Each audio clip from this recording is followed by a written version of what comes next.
پیارے آقا، میرا سوال ہے کہ دنیا کے موجودہ حالات میں بین الاقوامی ادارے مظلوم کو انصاف مہیا کرنے میں ناکام رہے ہیں۔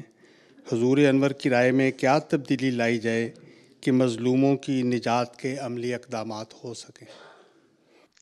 تبدیلی کیا لانی تھی؟ ہمارے سامنے تو مثالیں میں کئی دفعہ بیان بھی کر چکا ہوں، پیش بھی کر چکا ہوں، بلکہ ہمارے تو لٹریچر میں پہلے بھی خلفاء اس کو بیان کرتے رہے ہیں بار بار۔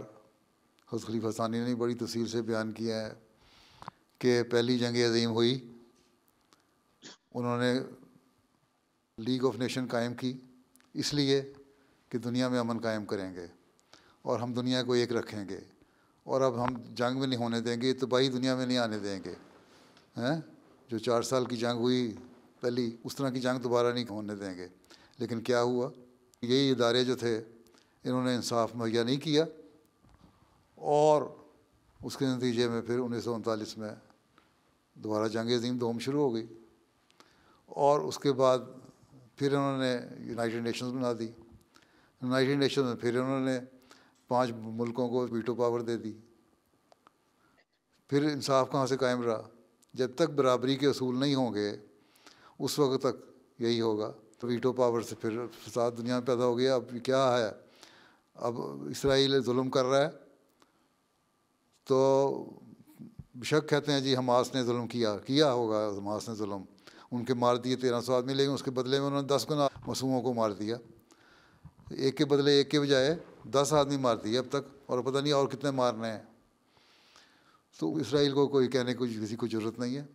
اب اگر یہودیوں پہ اگر ظلم ہوا تھا تو جرمنی والوں نے کیا تھا ظلم، یورپ نے کیا تھا ظلم، فلسطینیوں سے ظلم نہیں کیا تھا کہ کرے کوئی اور بھرے کوئی۔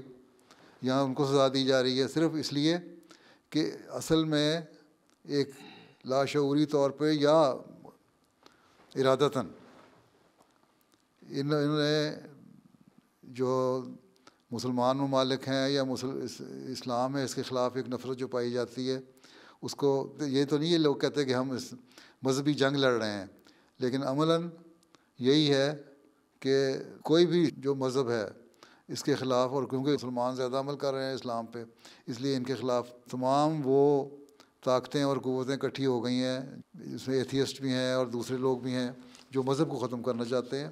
باقی مذاہب کو دلچسپی کوئی نہیں، لیکن مسلمان ان کو اپنے مذہب سے دلچسپی ہے، اس لیے وہ کرنا چاہتے ہیں۔ لیکن اصل میں تو یہی ہے کہ یہ طاقتیں اپنے مفادات حاصل کرنا چاہتی ہیں۔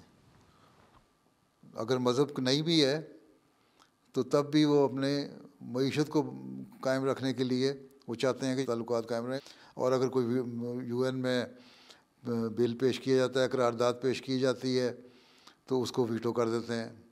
تو جب یہ ایسی حالات ہوں تو مظلوم کو انصاف کہاں سے مہیا ہونا ہے؟ مظلوم قومیں تو ماری جائیں گی۔ یہی افریقہ کا حال ہے۔ وہاں افریقہ میں تو مسلمان نہیں ہیں، عیسائی ہیں، لیکن ان کو بھی لوٹ کے کھا گئے یہ لوگ، یہ پیگن ہیں یا عیسائی ہیں، ان کو بھی لوٹ کے کھا رہے ہیں۔ ان کے سارے وسائل اور ذرائع جو ہیں، معدنیات جو ہیں، وہ لوٹ کے کھا گئے۔ اس کے اوپر بھی اب شور پڑنا شروع ہو گیا، افریقن قومیں بھی اٹھنا شروع ہو گئی ہیں، شور مچانے لگ گئی ہیں کہ ہمیں لوٹ کر لے گئے یورپ والے سارے۔ تو یہ ساری باتیں کہیں مذہب کے نام پہ یا مذہب کے حوالے سے جو یا دوسرے حوالے سے باتیں کی جاتی ہیں، لیکن اصل مقصد یہی ہے کہ جیو پولیٹیکل گین ہے، جغرافیائی اور سیاسی مقاصد ہیں جن کے حصول کے لیے یہ لوگ کوششیں کرتے ہیں اور انصاف کو قائم نہیں کرتے، اور کہتے اپنے آپ کو سب سے بڑا انصاف کا چیمپئن ہے، امن قائم کرنے کا چیمپئن ہے۔ تو اس کا تو آخری علاج یہی ہے کہ دنیا میں اسلام کی حکومت قائم ہو، انصاف پسند مسلمانوں کی حکومت قائم ہو، اور وہ جماعت احمدیہ کے ذریعے سے ہو سکتی ہے۔ اور اس کے لیے ہمارا کام ہے کہ ہم تبلیغ کریں اور پیغام پہنچائیں جس حد تک پہنچا سکتے ہیں۔ میں بے شمار جگہوں پہ، کیپٹل ہل میں بھی اور باقی جگہوں پہ بھی، ہر جگہ یہی باتیں کرتا ہوں کہ تم لوگ ویٹو پاور کے بعد جب تک کرتے ہو اس وقت تک امن نہیں قائم کر سکتے۔ میں وہاں بھی کہہ کے آیا تھا، تمہاری بڑی طاقتیں جو انصاف قائم کرنا چاہتی ہیں نہیں کر سکتی، اور وہ آرام سے بات ہو جاتی ہے ان سے، وہ کہتے ہیں ہاں بات تو تمہاری ٹھیک ہے پر کرنا انہوں نے وہی ہے۔ تو انہوں نے کیا امن قائم کرنا ہے؟ امن قائم تو ہوگا اسی وقت جب اللہ تعالیٰ حضرت مسیح علیہ السلام کے ذریعے سے دنیا میں اسلام اور احمدیت کہ وہ پھیلائے گا اور اکثریت اس میں شامل ہو جائے گی. اس لیے ہمیں اپنی کوشش کرتے رہنا چاہیے, دعاؤں سے بھی اور کوشش سے بھی. یہی ایک حل ہے, اس کے علاوہ اور کوئی حل نہیں.